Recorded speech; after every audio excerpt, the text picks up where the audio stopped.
sabi ko sa inyo, mapapahiya kayo dyan sa mayor ninyo eh. Pinag-iinitan ng pamilya nyo sa politika. Pumasok kayo sa politika eh.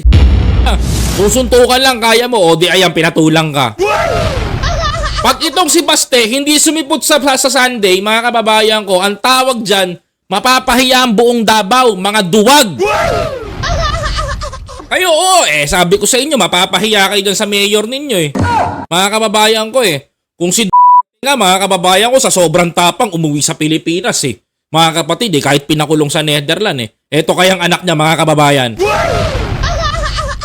Wrong term siya dito, mga kababayan ko. Sobra. Sarap talaga kawain. Totoo lang. May gigil ang pahayag na yan ni Davao City Acting Mayor Baste Duterte laban kay PNP Chief Nicolas Torre III. O, diba? Di, eto na. Sa isang vlog, naglabas ng hinanakit si Baste na anya'y pinupuntirya raw ang kanilang pamilya. Hindi pinupuntirya pamilya nyo. Talaga may pagkakasala yung tatay nyo. Alam sa totoo lang I know your sentiment. Alam ko sentimento mo.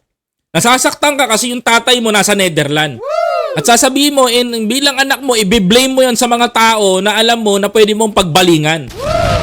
Like President Bongbong Marcos, mga kababayan ko. Di ba? Pinag-iinitan ng pamilya nyo sa politika. Pumasok kayo sa politika eh. Di ba? Gumawa kayo ng mali. Gumawa ng mali yung tatay mo. Natural. Pananagutin siya ng batas. Pag pinanagot ng batas, pagdating sa inyo, bilang pamilya nyo, pinag-iinitan na kayo.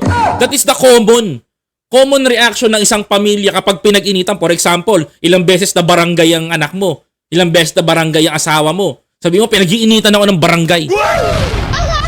Ganon din na nangyayari dito kay Baste, mga kababayan ko. Kaso nga lang, yung barangay, gobyerno. Diba? Ngayon, sinisisi nila gobyerno, mga kababayan. Tuloy. Ang hamong suntukan, hindi inatrasan ng general. Di ba? At nagsuggest pa ng venue. Kung yan ang gusto niya, madaling pagbigyan yan, boxing na lang para madaling set up.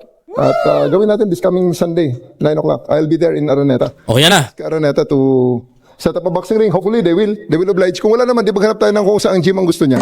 Yan, ganun. Pero bukod sa palitan ng sapak, bakit hindi raw gawing sa pulsa kabutihan? Yan ang maganda doon. Mungkahin ni Torre, charity boxing match.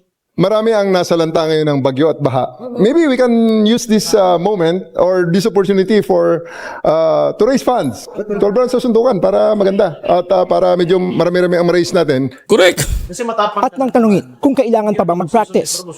Charity boxing match, kung magkasakitan, konti lang yan. Ganun talaga.